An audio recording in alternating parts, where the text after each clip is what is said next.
Bonjour, on est le 5 mai, non le 2 mai 2021. Je suis extrêmement fatiguée parce que très torturée, plus que jamais.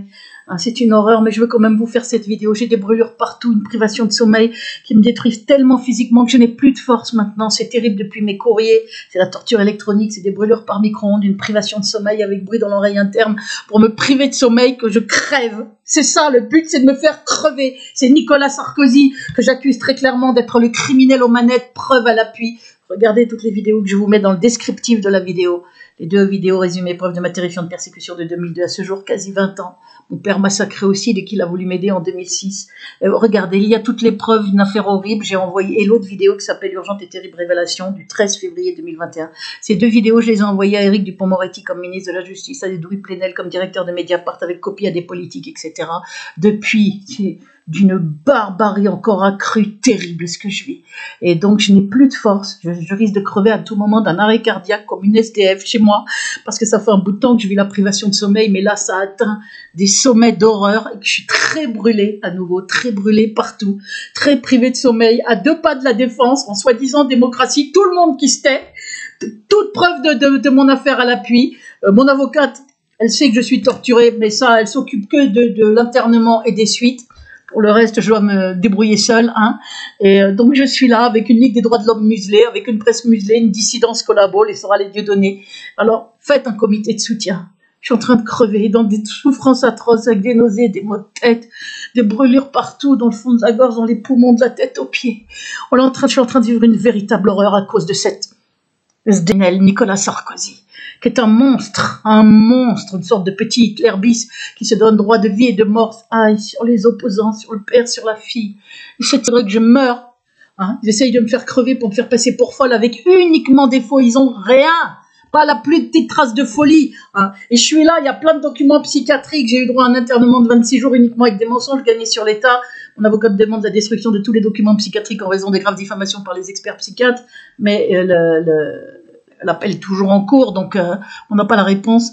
Je veux dire, Sarkozy et sa clique vont essayer de casser tout ça, bien évidemment. Ils veulent que je passe pour une folle après ma mort, jeter mon recueil, laisser toutes leurs saloperies de faussaires en place et supprimer mon blog, supprimer toutes les preuves, et voilà, parce que c'est ça leur méthode. Donc j'en viens directement à cette vidéo. Regardez, il y a toutes les preuves. Je vous lis mes lettres ouvertes dans une vidéo. Je vous montre les retours AR et Éric Dupond-Moretti. C'est encore pire. Mes lettres datent du 28 février 2021 à Edoui Plenel et c'est des lettres ouvertes, et du 4 mars 2021 à Éric Dupond-Moretti comme ministre de la Justice. Des lettres très courageuses avec une clé USB scotchée et les vidéos que je vous mets dessous dont je vous parle, résumé et preuves, et toutes les preuves. Je montre des documents de 2002 à ce jour. Excusez-moi. Je suis dans un très très sale état, mais je veux vous faire cette vidéo pour vous dire ce que moi j'ai compris plus facilement au bout de quasi 20 ans de persécution, que vous n'avez pas forcément, vous n'avez pas la même expérience bien évidemment, donc vous captez peut-être moins facilement ce qui se passe, pour vous montrer qu'on est dans des choses extrêmement graves. Une police qui se plaint, mais en attendant il y a, il ne faut pas l'oublier, alors je dis pas que tous les policiers sont pourris, je sais qu'il doit y en avoir des intègres, des courageux, mais les hiérarchies dans la police sont pour beaucoup vérolées complètement. L'IGN aussi, je le sais, j'avais été à l'IGN, l'IGS, je sais plus, l'inspection générale des services de police en 2005. J'étais tombé sur un commandant qui m'avait fait comprendre que c'était ma version, donc j'ai bien vu que le lobby faisait ce qu'il voulait, et la police des polices. De toute façon, c'est le lobby qui gouverne en France, depuis Sarkozy, qui a été ministre de l'Intérieur dès 2002, président en 2007. Après, c'est un autre juif nazi-sioniste, Hollande. Ils sont tous les 2 issus de la communauté juive. On a vu leur guerre au niveau international, la remise de la France dans l'OTAN, les guerres contre la Libye, la Syrie, pour parachever la guerre contre l'Irak avec les faucons juifs nazi-sionistes américains, tout ça avec des fioles d'intox. Donc on est bien dans la même politique horrible pour mettre le Moyen-Orient à feu et à sang, piquer le pétrole, faire installer des attentats islamistes, tout ça est orchestré, beaucoup sont des attentats false flag. Donc je reviens à ce que je dis. Je vais vous faire comprendre que c'est plus grave que ça. En France, la police fait des faux en écriture. C'est pas simplement dans l'affaire Viry-Châtillon. Il faut que vous compreniez que l'affaire Viry-Châtillon, on a appris ça pendant 2-3 heures un après-midi, mais dès le lendemain, avec des avocats, Peter Petit-Permont, Frédéric Petit-Permont, et puis Thomas Bitnik, je crois aussi, qui a justifié les acquittements dans l'affaire Viry-Châtillon, des policiers brûlés, là, dans l'affaire des policiers brûlés. Je veux vous donner mon éclairage. C'est ma liberté de penser, ma liberté d'opinion. Et c'est pas parce que je suis torturée que moi j'ai perdu mes neurones. Non, non, j'ai le droit de réfléchir. On a tous le droit de réfléchir et de ne pas gober comme des oies ce qu'on nous dit. Donc je vous donne quelques éléments. Vous verrez, c'est un faisceau d'indices concordants qui confine à la preuve largement, comme on dit. Dans l'affaire Viry-Châtillon, qu'est-ce qu'on voit? On voit que dès que l'après-midi, je ne sais plus quelle date, la date exacte, où on a vu ces avocats qui révélaient des faux en écriture, ce qui est extrêmement grave et qui d'ailleurs est sous le coup de charges criminelles. Hein. Les faux en écriture par la police, c'est quelque chose de très grave. Eh bien, ça a été révélé et dès le lendemain, qu'est-ce qu'on a eu? L'attentat à Rambouillet. Et hop, la police a donc été revictimisée, puisqu'il y avait le procès Viry-Châtillon. Il y a eu une manifestation des policiers qui ont dit que pour réclamer que les peines soient plus fortes. Hein. Et on a eu, puisqu'il y a eu des acquittements, et il n'y en a eu que 5, je crois, qui ont des peines de prison. Mais on verra, il n'y a aucune preuve irréfutable dans les dossiers. Il n'y a pas une seule preuve irréfutable dans aucun des dossiers. Donc on colle 18 ans de prison à des gens sans preuve irréfutable, c'est extrêmement grave. Hein.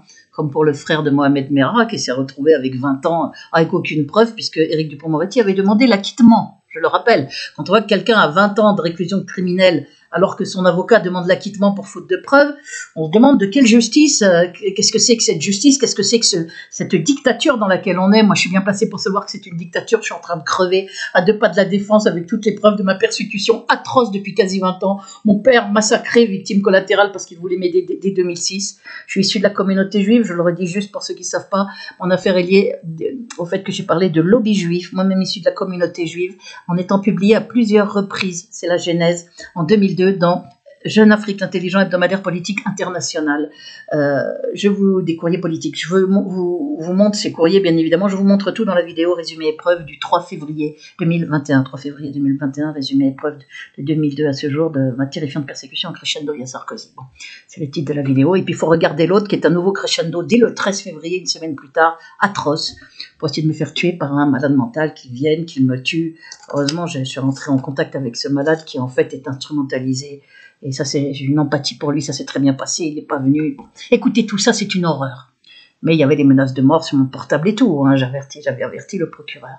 Bon, rebelote le 12 avril, d'ailleurs, regardez tout ça. Ah, je suis brûlée dans le fond de la gorge, excusez-moi. Il faut que je fasse cette vidéo.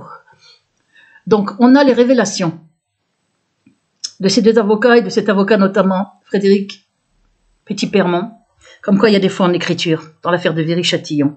Vous voyez, Viry-Châtillon, l'un des avocats de la défense, c'est celui dont je vous parle, porte plainte pour faux en écriture publique, car l'enquête des officiers de police contient des pièces qui ne sont pas des preuves, mais des constructions à charge. Donc moi, quand j'ai entendu ça, j'ai dressé l'oreille parce que dans mon affaire, j'ai porté plainte contre plusieurs procès-verbaux réécrits. Je m'étais rendu compte que tout était trafiqué, c'est-à-dire que toutes les personnes qui 10 ans avant attestaient de ma bonne santé mentale, dont mon directeur Jacques Nemo de 2003 à 2011, date de sa mise à la retraite, en 2017, presque 10 ans plus tard, tout d'un coup, on a des procès-verbaux où tout le monde me fait passer pour perturber psychologiquement. Personne ne se rappelle de ma mise à isolement pendant 3 ans sans travail dans une pièce désaffectée, alors qu'il y avait des courriers qui avaient été faits par une sorte de comité de soutien, de prof, de directeur, etc. Je me suis dit, mais c'est impossible qu'ils aient dit ça. La police a réécrit les procès-verbaux. J'ai porté plainte. La cour d'appel a fait comme si les procès-verbaux étaient vrais, hein, certainement sous pression, parce qu'on a droit à mafia dans les méthodes de la police. Hein, en tous les cas, ici à Nanterre, c'est clair et net, archi-prouvé dès 2004, faux témoignage du commissaire pour raconter. Je me suis aperçu qu'elle ne jouissait pas toutes ses facultés mentales, hein, et que ce serait pour ça qu'il m'aurait fait embarquer menotté devant un psychiatre, alors qu'en fait, en 2004, alors qu'en fait, on m'avait dit de venir au commissariat, puisque j'avais été agressée par un indique. On m'avait dit de venir au commissariat, j'attendais sur un banc toute fatiguée, de là, on me saute dessus. Je résiste pas, on m'embarque devant un psychiatre et on me menace d'internement en racontant que j'entends des bruits qui n'existent pas, alors que le commissaire avait le rapport acoustique de la LASA qui prouvait mes dires. Il avait les témoignages de Fatima Magani à Saint-Cloud qui prouvaient mes dires. Elle avait joint la police, se plaignant de bruit de moteur. En fait, c'est des bruits électroniques de vibration.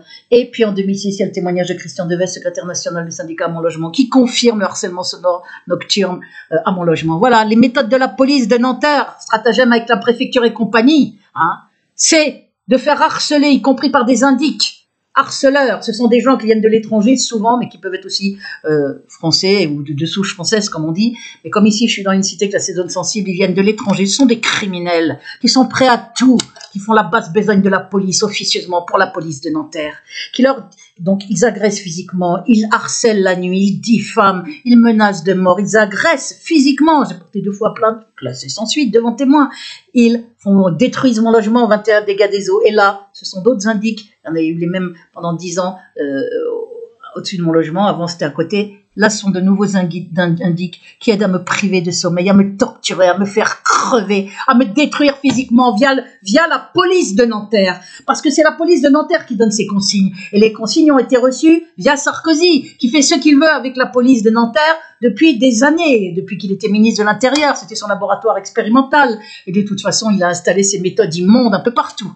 Donc on est avec un système d'indic harceleurs que m'avait confirmé Roland Vurbel, gardien au PDHLM, dès que j'étais arrivé ici en 2004. Un stratagème de la préfecture qui avait dit il y a un dossier psychiatrique, ne vous en mêlez pas, n'en parlez pas. Il n'y a jamais eu de dossier psychiatrique, bien évidemment. Le seul, c'est en 2013, uniquement avec des mensonges, gagné sur la totalité contre l'État en 2017 avec avocat de ténor du barreau. Et il y a sa nouvelle procédure en cours. J'en viens pour vous dire qu'il y a une police criminalisée dans sa hiérarchie, très gravement. Et que ça perdure pendant des 20 ans, sans rien changer. Ils ont essayé de m'attraper avec des mensonges aussi, le 25 novembre 2019 et le 12 avril 2020, avec des histoires de commentaires suicidaires, puis des histoires de soi-disant médicaments. Je suis pas suicidaire, je prends aucun médicament. C'était des faux, à 6 heures du matin, à venir enfoncer ma porte, alors que j'étais derrière, mais j'ai pas écrit de commentaires. À enfoncer la porte, à pénétrer quand j'ai ouvert dans mon logement, à m'imposer une prise de tension, à raconter. C'est pas la même à droite à gauche parce que ça peut justifier un embarquement aux urgences. Heureusement que j'avais appelé quelqu'un avant d'ouvrir la porte, au 3e coup de bélier, et que j'avais dit, si jamais on m'embarque, appelle vite mon avocate, je suis en danger pour ma liberté et ma sécurité. Il y a un coup fourré avec la police. Rebelote le 12 avril 2020, ils ont essayé le coup des médicaments, après ils ont fait manipuler un malade schizophrène pour qu'il vienne me tuer, en lui apprenant à défoncer les portes, et se suicide après. On est dans des choses, et c'est celui avec lequel je suis rentré en contact qui s'est révélé gentil, humain en fait, quand il n'est pas en crise, et qui donc n'est pas venu. Il faut que vous compreniez qu'il m'a dit qu'à l'ancienne École nationale d'architecture, on lui avait appris à défoncer les portes, hein, dans la deuxième conversation que j'ai eue, il m'avait appris qu'il y avait des gens cagoulés et tout, bon, ça fait penser aux casseurs, hein. On doit entraîner des gens à casser, Il y a des choses avec ce Nicolas Sarkozy depuis qu'il a été ministre de l'Intérieur, mais d'une horreur. Vous n'avez même pas idée. On est dans ce qu'il y a de plus ignoble en France. Une dictature, mais la plus ignoble et peut-être pire encore qu'en Israël, en France, avec ce fou dangereux qui est là à geindre mais qu'ils honnêtes intègres, harcèlement contre moi, qui nous fait son cinéma, il n'y a pas d'autre mot, quand il a été courageusement, par 3 juges courageux qui doivent en savoir sur lui bien plus que vous et moi, sur les jeux de chaises pour casser des carrières, mettre à des postes qui l'ont condamné à de la prison, là il y a appel pour trafic d'influence, corruption, etc., etc. Prouvé. Donc ils ont eu du courage, ces 3 juges. Comme ils s'y attendaient pas, c'est une pousse des cris d'orfraie, le Sarkozy. Donc, et sa bonne femme aussi, c'est un harcèlement insensé, il n'y a rien d'insensé, il y a toutes les preuves, ce qui se passe, et en plus, bien pire que ce qu'on vous a dit. Alors, Viry-Châtillon, il y a des faux en écriture. Quand j'ai dit, tiens, il y a aussi des faux en écriture dans l'affaire Viry-Châtillon. Et donc, qui ne sont pas des pièces qui ne sont pas des preuves, mais des constructions à charge. Pourquoi ? Pourquoi ils ont fait ça ? Je vais vous dire. Parce qu'en fait, à Viry-Châtillon, voyez, ils sont en train d'harceler au-dessus, là. Alors, on va attendre un petit peu qu'ils se calment. Voilà. Sur l'affaire Viry-Châtillon du 8 octobre 2016. Vous voyez, aucun témoin visuel. Les agresseurs étaient cagoulés. Je vais vous mettre exprès. Étaient cagoulés et gantés. Là, vers le milieu. Une vidéosurveillance d'une faible qualité, de l'ADN qui ne donne rien. Donc, tout avait été préparé. Des cagoules, pour pas qu'on les voie, ils étaient 19, des gants, une vidéosurveillance de mauvaise qualité, donc qui ne permet pas de reconnaître quoi que ce soit, et on ne les a pas retrouvés. Donc, qu'est-ce qu'on a fait ? On a été chercher des jeunes, pas loin, à côté, dans les environs, chez eux, qu'on a suspecté d'avoir été les auteurs de cet attentat contre la police, où il y a eu de blessés graves, de brûlés graves. Mais il n'y a aucune preuve irréfutable.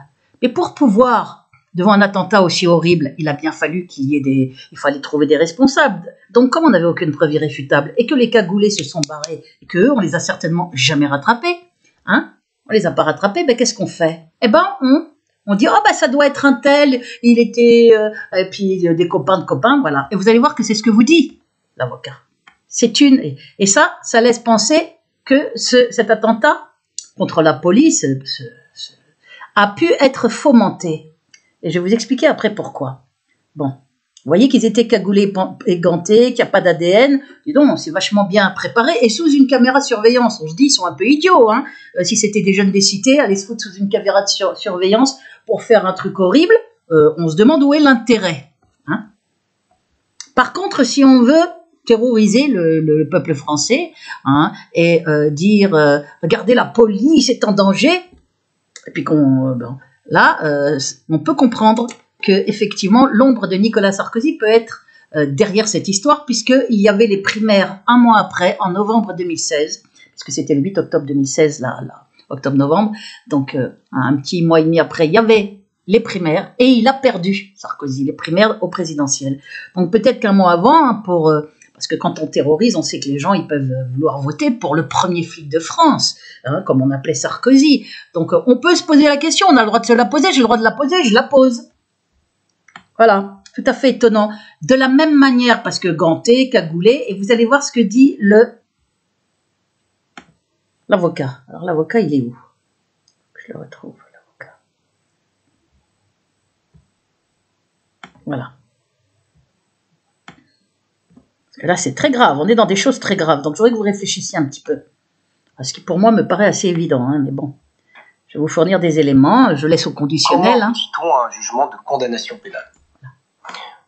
On aboutit à un jugement de condamnation sur la foi d'une enquête diligentée par des officiers de police. Et comprenez donc bien que si cette enquête contient des éléments qui ne sont pas des preuves, autrement dit, qui sont des constructions. Écoutez bien. À charge. Voilà. Alors que les policiers, conformément au code de procédure pénale, sont censés faire des constatations. Mais vous dites qu'ils ont menti ou qu'ils ont exagéré certaines preuves, les policiers qui étaient en charge de l'enquête?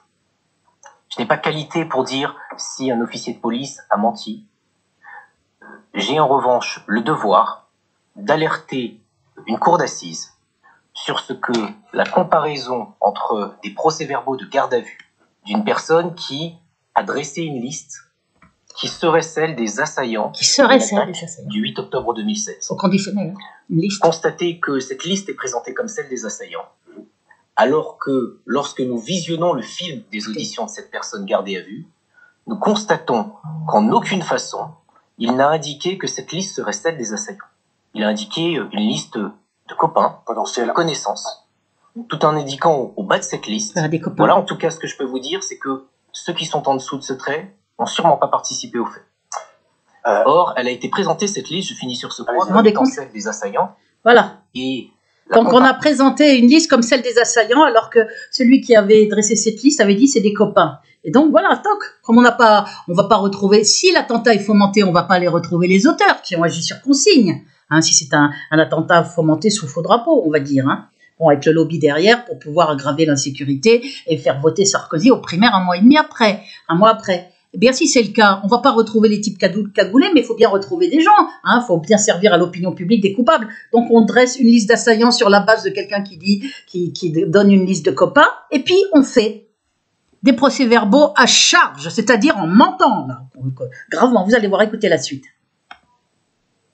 Et on les condamne à des 18 ans. Donc, des auditions, du gardé à vue et des procès-verbaux permet d'indiquer qu'il y a eu, pour arriver à ce résultat, à cette interprétation, des omissions. Des omissions. Des omissions par rapport à ce qui a été dit. Et des omissions qui vont parfois jusqu'à être l'exact contraire de ce qui a été dit. Voilà, l'exact contraire. Voilà, comme dans mon affaire, elle est perturbée psychologiquement, alors que c'était toutes les personnes qui m'avaient, au contraire, attesté de ma bonne santé mentale à plusieurs reprises, dans plusieurs attestations. Vous avez toutes les preuves dans le résumé épreuve. Écoutez bien. Exemple, un tel, c'est sûr, il n'y était pas. Constatation dans le procès-verbal, lui, il y était. Voilà. Ça peut donner ils ont dit que des gens étaient là qui n'étaient pas là. Vous vous rendez compte, ils ont fabriqué des coupables. En quelques secondes, s'il vous plaît. En trafiquant des procès-verbaux. Ce dépôt de plainte, pour fond l'écriture, c'est un acte grave, s'il est avéré. Écoutez. Comprenez le paradoxe qui est soumis à la cour d'assises, ou qui a été soumis à la cour d'assises, c'est de considérer qu'il faut punir des personnes accusées de crimes, alors même que le chemin qui a permis d'aboutir à cela est qualifiable également de crime, puisque le faux en écriture publique répond à une qualification criminelle. Voilà, comme dans mon affaire. Pénale. Voilà, me fait passer pour folle de gens qui ont fait des attestations. Vous vous rendez compte, exactement l'inverse. On est dans le même cas de figure. Mais vous allez voir, je vous montre ça pourquoi. Parce qu'il y a un problème avec l'affaire Samuel Paty. On a un procès verbal qui est probablement, d'après moi, réécrit par la police, c'est-à-dire même méthode, des fois en écriture, donc quelque chose qui est criminel, comme nous dit qui tombe sous le registre de la criminalité, de l'acte criminel, comme nous dit l'avocat, pour laver, le blanchir, faire croire qu'il n'a jamais demandé qui est musulman, n'a jamais fait sortir d'élèves, alors qu'il y a plusieurs témoignages d'élèves qui n'ont pas été accusés de mensonge, dont un qui est même dans l'enquête de BFM TV, qui a été trafiqué depuis, vous allez voir. Parce que quand j'ai regardé l'enquête aujourd'hui, c'est pas la même que celle que moi j'avais vue, et heureusement que j'avais montré dans une vidéo que j'ai toujours, et donc je vais pouvoir vous remontrer ce qu'ils ont enlevé. Ils ont enlevé justement les moments où dans l'enquête la fille disait, une autre élève, pas l'élève de celui qui a son papa qui est en prison, pas celle-là, pas celle qui a menti sur sa présence, elle n'a menti que sur son absence ou sa présence,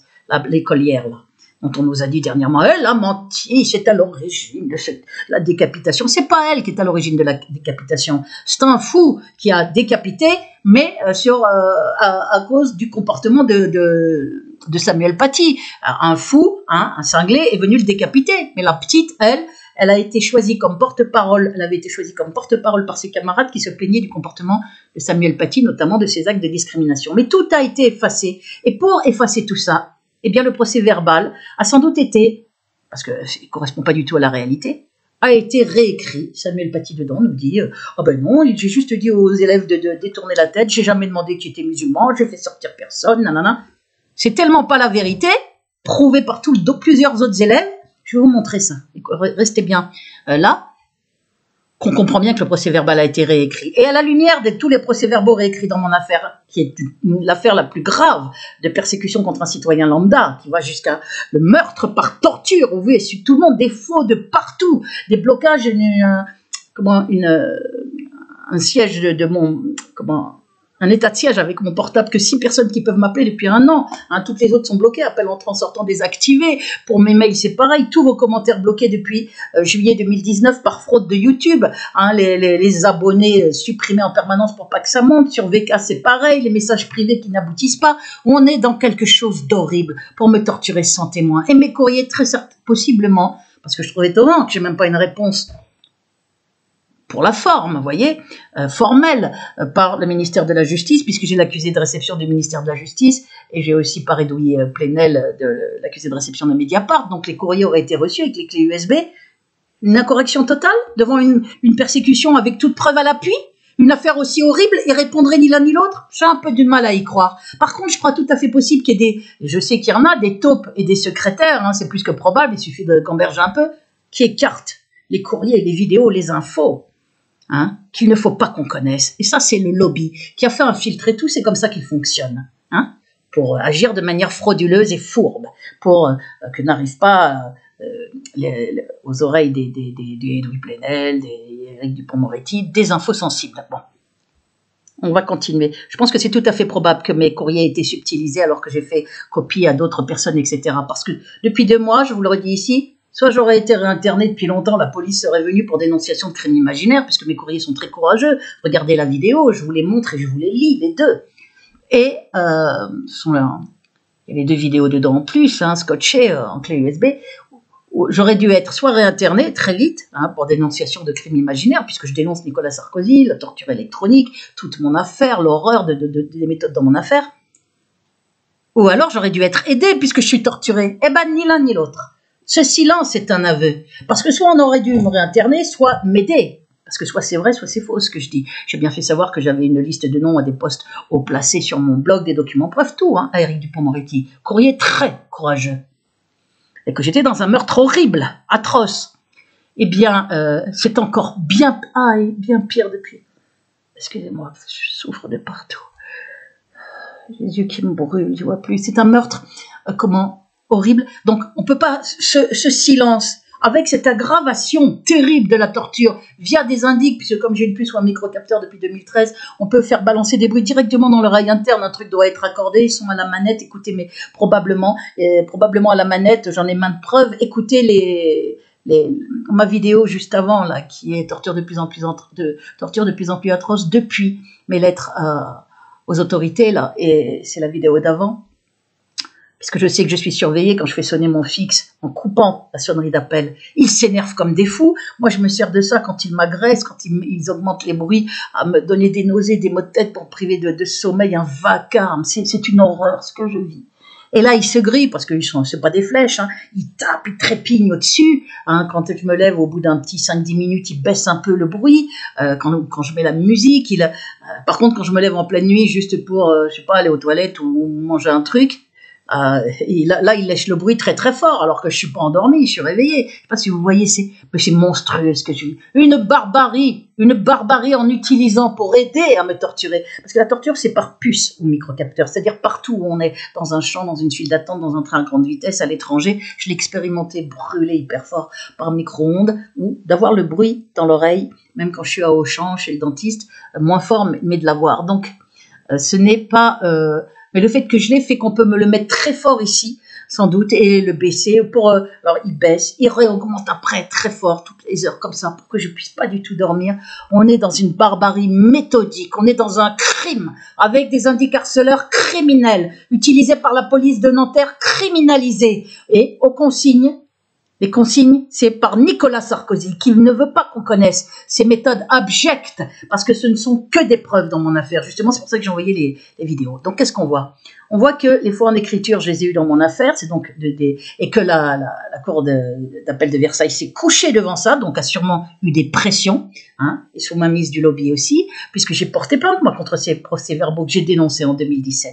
On m'a cassé ma plainte en non-lieu, j'avais gagné un appel, donc ils se sont dit merde, elle a gagné un appel toute seule, sans avocat, on va faire des faux procès-verbaux, je les dénonce, je porte plainte, on me casse ma plainte, et voilà, non-lieu. Et c'est comme ça qu'ils ont fait aussi pour ma plainte contre la police, pour toutes mes plaintes, ils ont fait des non-lieux, soit en foutant les documents de côté, dans la mise en danger grave de la vie de mon père, faire comme si ma tante n'existait pas, comme si ces dénonciations à la gendarmerie, puisqu'elle a recueilli les accusations de mon père en ma présence, n'existaient pas, et me faire passer moi pour folle, faire comme si les accusations de mon père n'existaient pas. Voilà la justice sous ma mise du lobby, des méthodes d'une criminalité absolue. Donc ce qu'il dit est très important. Il vous dit que c'est des constructions à charge pour dire le contraire, faire dire un tel était là, alors qu'un tel a déclaré qu'il n'y était pas, hein, et que dans l'audition, on dit qu'il n'y est pas, mais après, dans les procès-verbaux, on dit l'inverse. On est donc dans une construction de coupable, tout comme on est dans une construction de soi-disant folle, avec strictement rien à l'appui. N'en déplaise à toutes ces petites saletés du harcèlement criminel en réseau qui sont là, elle est folle, elle est ceci, allez vous faire soigner. Vous êtes des cinglés dégénérés, pour être là à ricaner devant une personne torturée, pour diffamer, pour écrire des saloperies, elle a plagié ses poèmes, etc. J'ai rien plagié. Vous êtes infoutus de trouver un nom d'auteur, vous ne savez que salir, inventer des histoires d'inceste entre mon père et moi, parce que vous n'avez plus tous vos neurones. C'est peut-être vous qui avez été victime d'inceste, ça vous est monté à la tête, hein, mais il y a un problème, on voit que c'est des détraqués mentaux qui font toutes ces diffamations. Ces nouvelles chaînes, Béatrice Elbès, nouvelle chaîne décembre 2020, il y en a 30 vidéos dégueulasses, des vidéos faites par des détraqués mentaux, des dégénérés, on le voit bien. Allez vous faire soigner, hein, faute d'être en tôle. On est dans l'impunité. Mais vous allez voir que c'est plus grave que ça.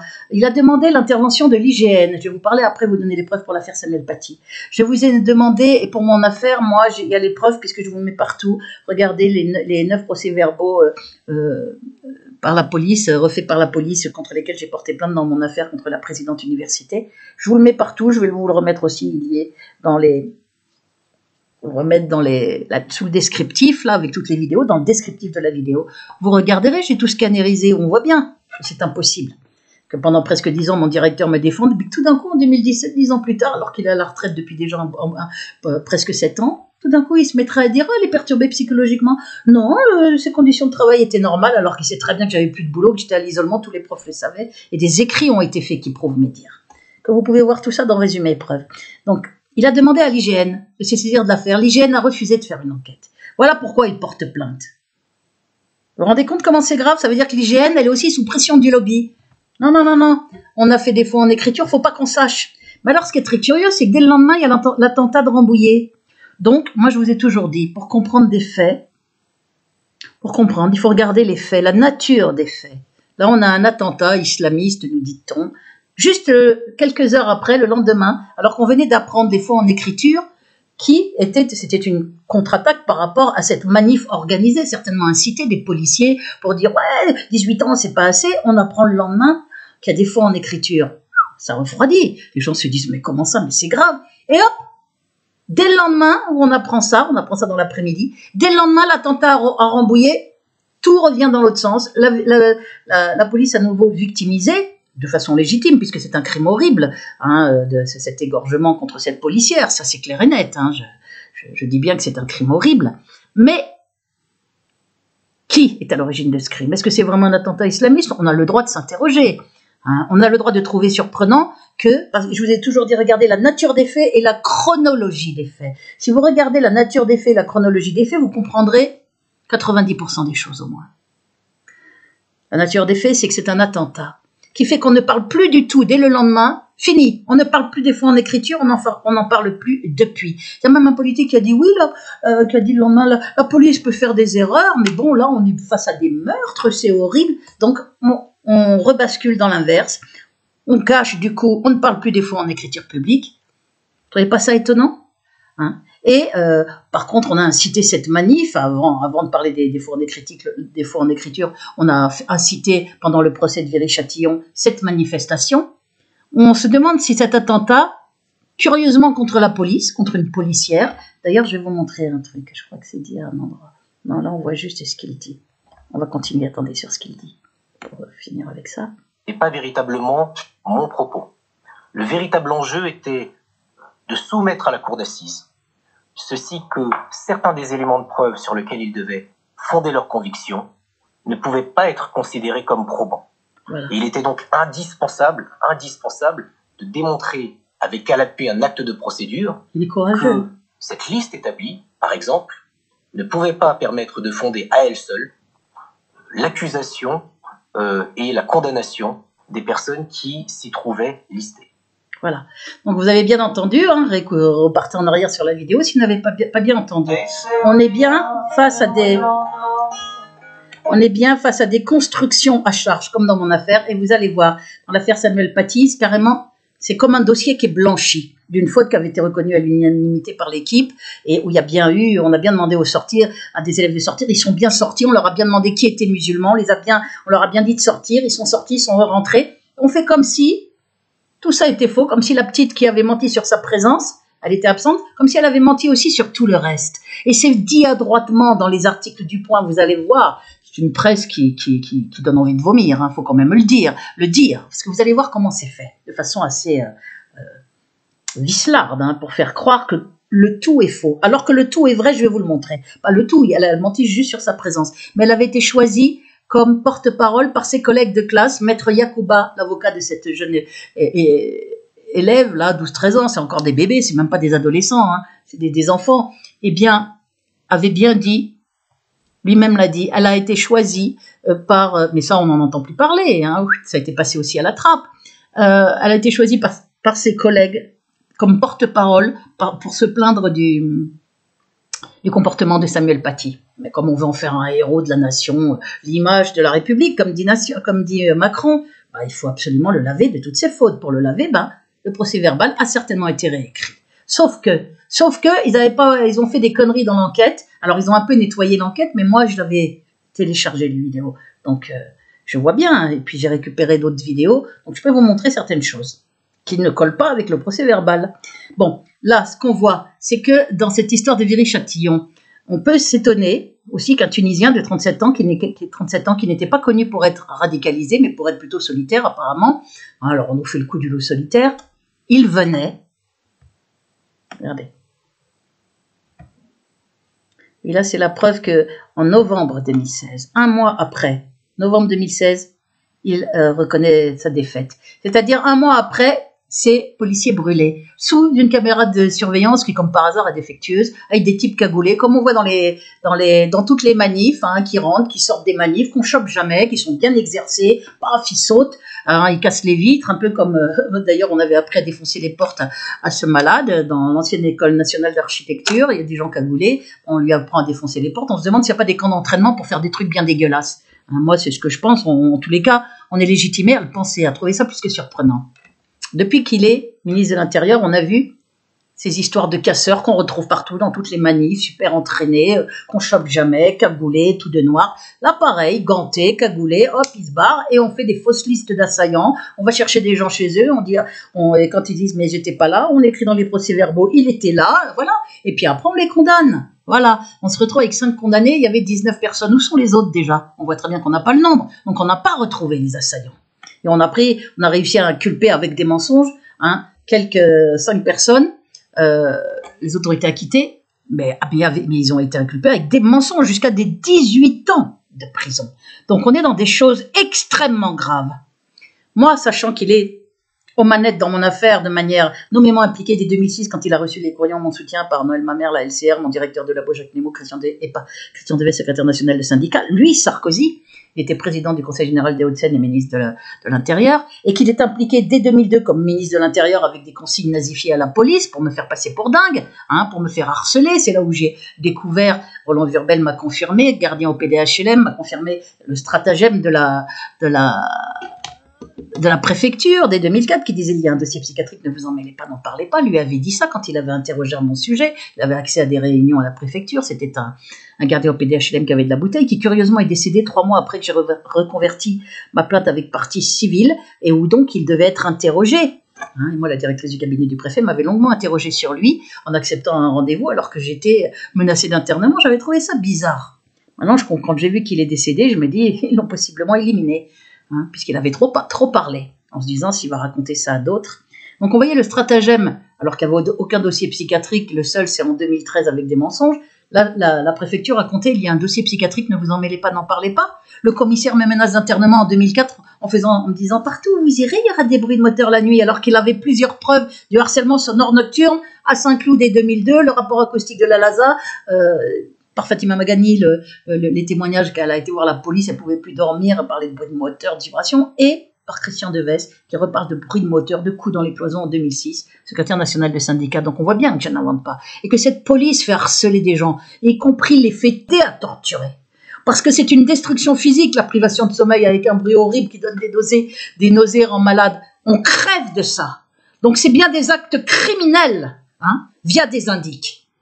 Il faut que les gens le sachent, ça aussi, que cette police de Nanterre est venue avec des faux pour essayer de m'attraper. M'embarquer aux urgences où là, il m'aurait mis sous tutelle, aurait fait des faux témoignages, aurait collé un faux diagnostic sur mes symptômes, puisque j'ai tous les documents médicaux dès 2013 où j'ai subi la torture électronique. Je suis malade chroniquement, brûlure, multi-inflammation, asthénie, vitesse de sédimentation élevée, etc. J'ai les documents médicaux. On voit tout par mon médecin traitant et les falsifications 4 ans plus tard devant les symptômes inexpliqués, falsifications à l'hôpital Foch par le directeur de médecine interne, comme par hasard issu de la communauté juive. Je vous ai montré tout ça.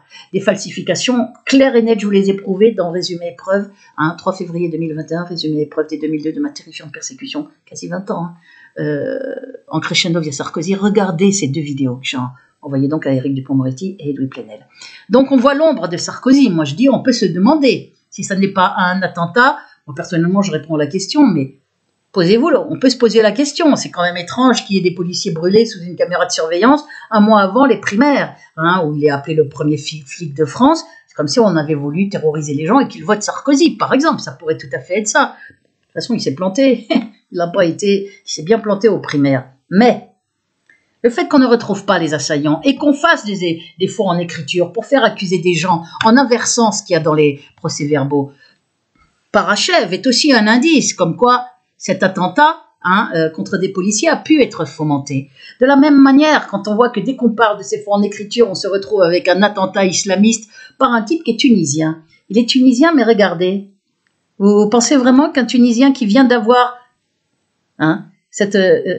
voilà, il était en situation irrégulière depuis 2009, mais il bénéficiait en 2019 d'une autorisation exceptionnelle de séjour salarié, puis d'une carte de séjour en décembre 2020, il y a 4 mois, valable jusqu'en décembre 2021. Valable jusqu'en décembre 2021. Il venait donc d'avoir sa carte de séjour, il attend presque 10 ans pour l'avoir, il vient de l'avoir et 2 mois après, il commettrait un attentat pour s'attaquer à une policière qui lui a rien fait, comme par hasard une policière, alors qu'on a le procès de Viry-Châtillon, on a ces faux en écriture, hop, pour couper court à tout ça, dès le lendemain, on a cet attentat qui a pu être prévu à cause de cette manif, hein, pour en rajouter une couche, sur le mécontentement de la police, etc. Tout cela est très surprenant. La chronologie des faits, cet attentat contre une policière qui n'a rien fait à ce Tunisien, qui est mère de 2 enfants, qui est une grave victime, est tout à fait étonnant. Après, on nous raconte qu'il avait des prières dans son portable, il a repéré les lieux, le procureur raconte. Moi, je sais qu'en justice, on ment, hein, purement et simplement. Le procureur, par exemple, de Nanterre, est saisi depuis 5 mois de ma plainte pour fausse chaîne avec faux audio, usurpation de mon identité, de mon avatar. Il ne bouge pas, alors que c'est gravissime, c'est dégradant, on salit mon père et moi, on me fait passer pour une folle. Avec mon nom, Béatrice Elbez, elle est faite, la chaîne, et la photo de ma vraie chaîne. Et ça bronche pas, YouTube n'enlève pas, alors que c'est le cas type de suppression de compte. Et ce sont des vidéos dégueulasses. Je suis aux toilettes sous phénobarbital, où je veux mourir, comme mon père, Lolobi, tue-moi, où mon père est une ordure, avec des montages audio, où je n'ai jamais écrit mes poèmes, avec des montages audio. Moi, je dis, ils veulent faire croire que je n'ai jamais écrit mes poèmes. Ils font des montages avec la fin de la phrase et le début d'une autre phrase. Voilà. Voilà, on est face à des choses terribles. Et ces vidéos sont toujours là. Depuis 5 mois, il aurait pu donner un coup de fil à sa secrétaire pour faire supprimer. Il ne le fait pas. Alors qu'on est devant une chaîne avec des vidéos dégueulasses, alimentées non-stop, des trentaines de vidéos dégueulasses, toutes plus dégueulasses les unes que les autres, comme dit Love Universe dans sa vidéo de soutien courageuse de février 2021. Donc, ce que dit le procureur, personnellement, moi, je n'y accorde aucun crédit. Les histoires retrouvées dans le portable, on peut mettre et enlever ce qu'on veut, on peut retirer les SMS, les messages vocaux, on peut mettre dans votre ordinateur ou dans votre portable, mettre des SMS que vous n'avez jamais écrits, hein, créer des faux SMS, donc on peut mettre des chants de prière, hein. Son compte Facebook, on sait qu'il y a tout un tas de manipulations, on a pu lui faire un faux compte ou le remplir. Pour moi, tout ça, ce ne sont absolument pas des preuves. Par contre, le fait qu'il venait d'avoir sa carte de séjour et que 2 mois après, il irait au casse-pipe pour aller tuer quelqu'un qui ne lui a rien fait, comme par hasard de la police, et dans un état qu'on pourrait apparenter à un état second, comme Michael Harpon à la préfecture, un type sourd-muet ou sourd simplement, je ne sais plus, ou sourd-muet, qui avait des enfants, qui était très aimé de ses collègues, très serviable, et tout d'un coup, il devient fou, il tue tout le monde dans les escaliers, la femme de service, un adjoint administratif, ou je sais pas quoi, il tue tous les gens qu'il rencontre, et puis il va s'exposer aux balles, et là, pareil, ce Tunisien qui vient d'avoir sa carte de séjour, qu'il attend depuis 10 ans, et il va tuer une policière, comme par hasard, hein, en plein procès Viry-Châtillon, en plein colère incitée, hein, sûrement fomentée, cette manif a dû être incitée des policiers, et puis on cache vite, on ne parle plus des faux en écriture, on en a entendu parler une fin d'après-midi, le lendemain c'est fini, puisqu'il y a l'attentat de Rambouillet qui a tout fait rebasculer dans l'autre sens. À nouveau, c'est la police qui est victimisée, à juste titre, hein, puisque le crime est horrible. Mais on peut quand même s'interroger sur cette étrange chronologie des faits. Voilà ce que je voulais vous dire. Interrogez-vous, ganté, pas d'ADN, ganté, cagoulé, on n'en retrouve que 5 sur les 19, et les 5, c'est des gens qu'on a été chercher chez eux, et avec des constructions à charge dans les procès-verbaux. Ça sent quand même l'attentat possiblement fomenté, pour faire élire peut-être Nicolas Sarkozy. On peut se poser la question, hein, on a le droit de réfléchir, c'est ça aussi la liberté d'expression. Donc je mets du conditionnel, mais bon, personnellement, moi, comme j'ai oublié d'être con, hein, je sautais des classes et j'ai une intelligence interprétative, vous verrez dans les documents preuves, je faisais des articles de recherche, qui est vantée. Mon intelligence est vantée, et ma dimension humaine est conviviale aussi d'ailleurs. Donc on est devant des faits très graves, mais qui ne sont plus simplement des faits relatifs à une affaire, l'affaire Viry-Châtillon. On voit la présence du lobby derrière potentiellement de Nicolas Sarkozy. La présence de Nicolas Sarkozy, elle est prouvée dans mon affaire. Et dans l'affaire Paty, c'est bien le lobby judéo-nazitionniste, hein, les caricatures contre les musulmans, donc c'est bien le lobby aux manettes. Donc une consigne a pu être donnée aussi. On sait que Nicolas Sarkozy est le suppôt le plus actif, hein, il y a les BHL et les Fabius, mais lui il est le conseiller de l'ombre de Macron, hein, pour les gilets jaunes, pour la pandémie, et il est là toujours à dire ce qu'il faut faire ou pas faire. Et donc on est en droit aussi on voit aussi potentiellement l'ombre du lobby et potentiellement de Nicolas Sarkozy dans cette histoire de consigne, parce que bien évidemment quand il y a des procès-verbaux réécrits, c'est pas des policiers qui tout d'un coup se sont levés un matin, tiens, je vais faire un faux. Pas du tout. Ça obéit à des consignes d'une puissance politique. La puissance politique qu'on retrouve à chaque fois ici, c'est celle du lobby judéo-nazitionniste, que j'appelle nazitionniste. Mais, plus loin que ça, la possible présence de Nicolas Sarkozy dans des affaires, la mienne et Viry-Châtillon, hein, pour le faire élire lui, Et premier flic de France, on voit que c'est la police qui est ciblée, tout d'un coup, les jeunes se mettent à brûler des policiers. Bon. Et dans l'affaire du lobby, ça peut être aussi des consignes. En tous les cas, c'est le lobby qui est clairement là pour faire nettoyer le procès verbal et faire croire, vous allez voir, je vais vous montrer ça maintenant, que Samuel Paty n'a jamais demandé aux élèves musulmans de sortir. Voilà. Alors regardez ce qu'on trouve là. Le point. Maintenant, on passe à l'affaire Samuel Paty. Affaire Paty, les terribles aveux de la collégienne à l'origine de la polémique. Alors que c'est terrible de dire ça, parce que elle, je vous dis, son avocat a dit elle a été choisie comme porte-parole par les autres élèves pour se plaindre du comportement de Samuel Paty, parce qu'il s'en plaignait. Voilà. En fait, elle n'était pas là. Elle n'était pas là, mais regardez comment c'est dit. L'adolescente justifie son mensonge aux terribles conséquences pour lui faire porter le chapeau de la décapitation, qui fait qu'elle a été, ils ont choisi cet élève pour en faire leur porte-parole, les autres élèves. Maître Yacouba, l'avocat de la jeune fille, enfin c'est une enfant encore, c'est même pas des adolescents, l'a dit, il l'a dit dans ces termes, elle a été choisie comme porte-parole par les autres élèves pour se plaindre du comportement de Samuel Paty.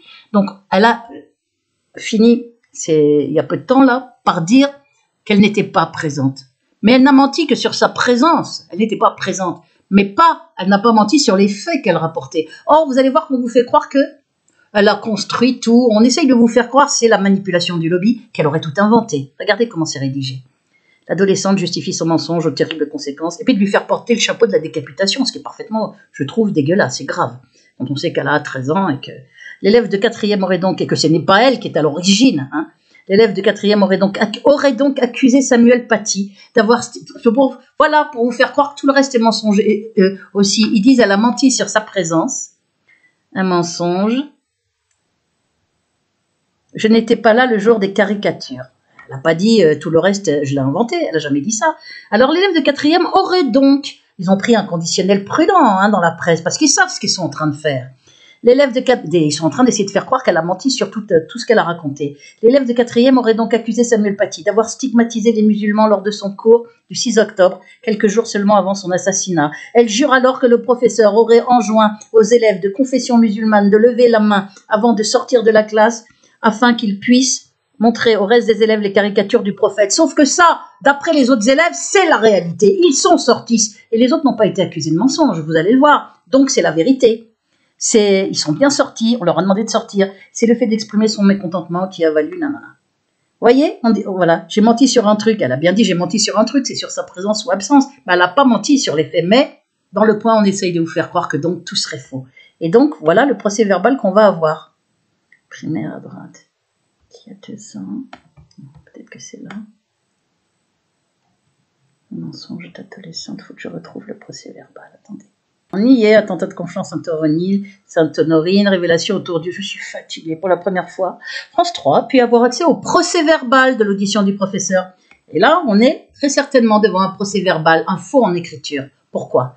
Parce que regardez, que s'est-il passé pendant le cours de Samuel Paty le 6 octobre qui a déclenché ce déferlement de haine jusqu'à la barbarie ? France 3 révèle le procès verbal de l'audition du professeur. C'est arrivé bien longtemps après les faits. Pour la première fois, France 3 a eu accès au procès verbal de l'audition. Entre les murs du commissariat, le professeur qui venait, enseignant à montrer les caricatures de... J'ai proposé aux élèves, un détail inédit, j'ai proposé aux élèves de voir ou de ne pas voir une caricature de Charlie Hebdo selon leur sensibilité, explique-t-il, et de préciser, j'avais proposé à mes élèves de détourner le regard quelques secondes s'ils pensaient être choqués pour une raison ou pour une autre. Oui, bien, on ne parle pas de musulmans, on ne parle pas de sortir de la classe, on ne parle pas de qui est musulman, lever le doigt, on ne parle pas de tout ça. À cet instant, le professeur savait qu'il était la cible de menaces, depuis que le parent d'élève plaignant avait diffusé une vidéo. Ah bon, à cet instant, parce qu'il a recommencé, il a continué de montrer, alors qu'il savait que c'était extrêmement violent. Ça a été supprimé aussi de l'enquête, mais moi j'ai la première version de l'enquête de BFM TV, avant qu'elle soit expurgée. L'enseignant avait montré une caricature de Mahomet, et il savait qu'il était objet de menace. Un détail inédit. J'ai proposé aux élèves de voir ou de ne pas voir et de préciser. Voilà. Samuel Paty va aussi apporter aux policiers un détail inédit. La fille du parent d'élève plaignant n'était pas présente au cours. Oui. Elle s'est même trompée sur la date. À cause de cette audition, le professeur avait porté plainte pour diffamation. Ah non, c'est pas ça. Attendez. Voilà. Regardez. Procès verbal. À aucun moment, Samuel Paty, à aucun moment je ne déclarais aux élèves les musulmans, vous pouvez sortir. Or, vous avez plusieurs élèves qui disent que c'est ce qui s'est passé. Et ils ne sont pas accusés de mensonge, même au jour d'aujourd'hui. Seule la petite est accusée de mensonge, mais sur sa présence ou absence, pas sur les propos. Sauf que la presse essaye de vous... Il y a une espèce de manipulation pour vous faire croire que tout serait faux. Voilà, le 20 octobre. Je pense que c'est là qu'on va trouver les extraits.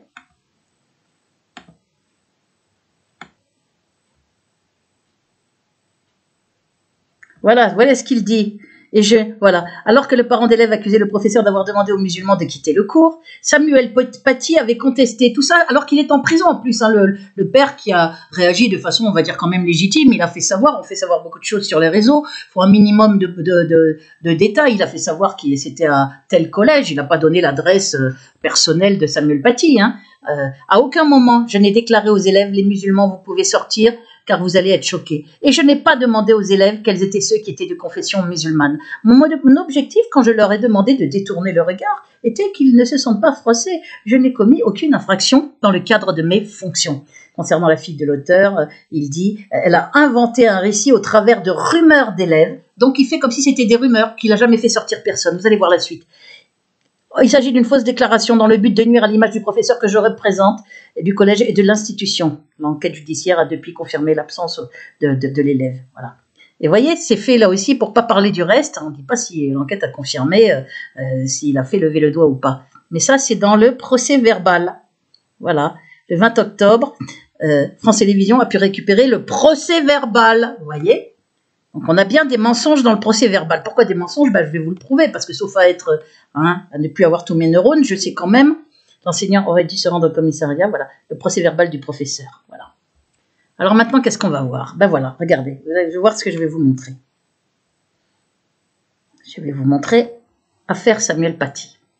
C'est une vidéo que j'ai faite, moi, le 26 octobre 2020, où j'avais vu attentat à Conflans. Vous allez voir. Attentat à Conflans, 11 jours. Je vais vous mettre même un petit peu plus fort que vous voyez. Attentat à Conflans, 11 jours, l'engrenage. Revoir l'enquête de BFM TV. Ils l'ont expurgé depuis l'enquête, depuis que le procès verbal a été sans doute réécrit. Donc on a bien une opération de camouflage, apparemment. Et c'est donc extrêmement grave. Et ça montre qu'il y a une mainmise pour, mentir dans les informations qui sont données aux gens. Hein, parce que, vous allez voir, il faut que je retrouve aussi ça. Parce qu'on retrouve ça partout. Samuel Paty est devenu le visage de la République, mais le visage de la République, il ne faut pas qu'il soit entaché d'une faute et d'une discrimination. D'où Mobile qui peut expliquer la nécessité de nettoyer le procès verbal. De la même manière que pour Viry-Châtillon, il ne faut pas qu'on sache qu'on accuse des coupables. Hein, sur les 19, on n'a pas retrouvé les 19, donc on en prend 5, hein, et puis on les charge pour que la foule, le peuple ait satisfaire le désir de vengeance de châtiment de la police. On peut comprendre que la police veuille qu'on retrouve des coupables, mais en l'occurrence, la police devrait s'interroger aussi. Quand on leur dit faut en écriture, hein, ou quand on leur dit d'ailleurs de mutiler les gens avec des flashballs et tout, ils peuvent faire une manif pour refuser. Hein. Et là, ils se taisent, ils continuent de crier parce qu'il y a des gens derrière qui les poussent. Hein, oui, à 18 ans, c'est pas assez. Ils ont oublié, ils sont Alzheimer, ils ont oublié, faut en écriture. Bon, regardez. Voilà, donc... Pardon, Samuel Paty est devenu le visage de la République. Alors, je ne sais plus, la Légion d'honneur, des noms d'avenues ou de ronds-points. Bon, donc il faut qu'il soit irréprochable. Donc pour ça, si on veut qu'il soit irréprochable, il faut expurger. Voilà, moi je vous montre ma vidéo. Voilà ma vidéo, vous allez voir. Après, je vais vous montrer comment il a été expurgé, le même document, attentat à Conflans, 11 jours l'engrenage. Pas de bol, moi j'avais pris des extraits. Regardez. L'unanimité, voilà. À la fois par les types. Elle parle, la jeune, c'est une... Attendez, il faut que je vous mette des mots que vous compreniez bien qu'est-ce qu'elle est en train de parler. C'est une collégienne qui était là, lors du cours. C'est pas il va même dire, on va même lire qu'il était très surpris. Vous voyez, regardez ici. Pour l'enseignant, il n'y a pas de doute, ce n'est rien d'autre qu'une cabale. Attendez. Voilà. On va aller directement dans la vidéo.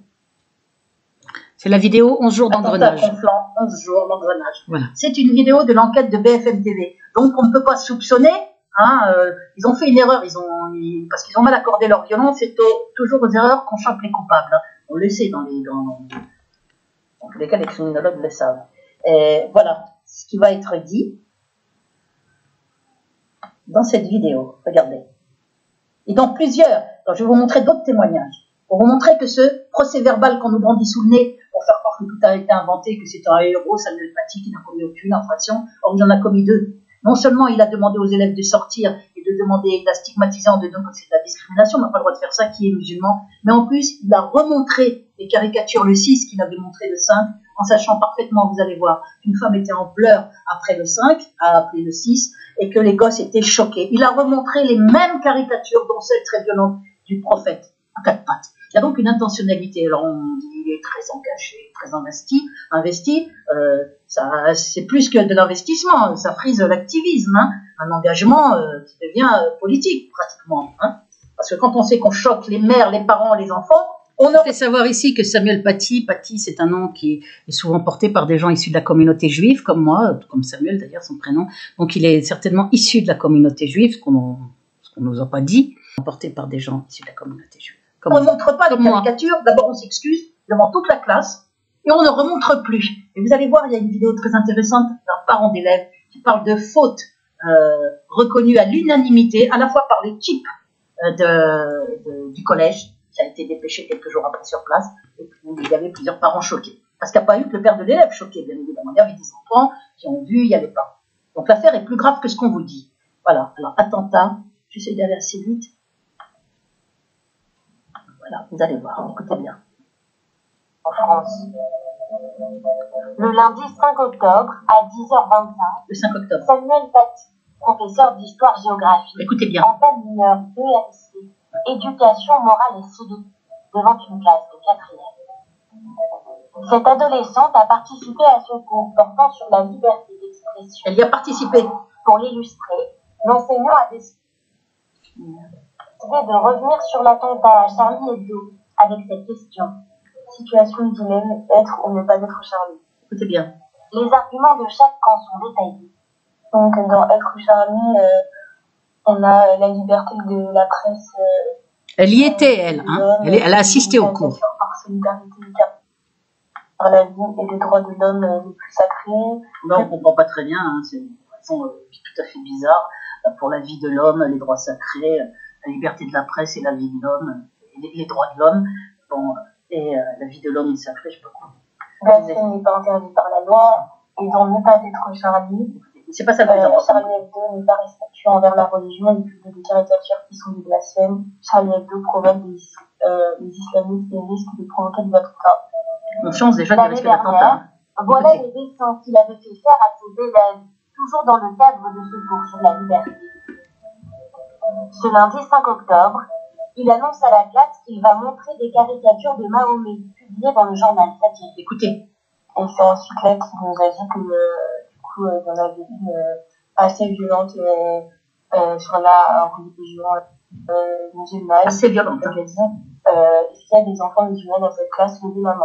Voyez? Il a dit, si vous, les enfants musulmans, si vous préférez sortir, bien détourner les yeux, et s'il y en a qui peuvent être choqués, je vous prie de sortir de la classe. Je vous prie de sortir. On entend bien, est-ce qu'il y a des enfants musulmans? Levez la main. Et s'il y en a, je vous prie de sortir de la classe, vous pouvez être choqués, donc je vous prie de sortir de la classe. Donc la petite du père de famille n'a rien inventé. Et Samuel Paty ne reconnaît pas ça devant, si c'est lui, si c'est bien un procès verbal, ou s'il a peut-être été trafiqué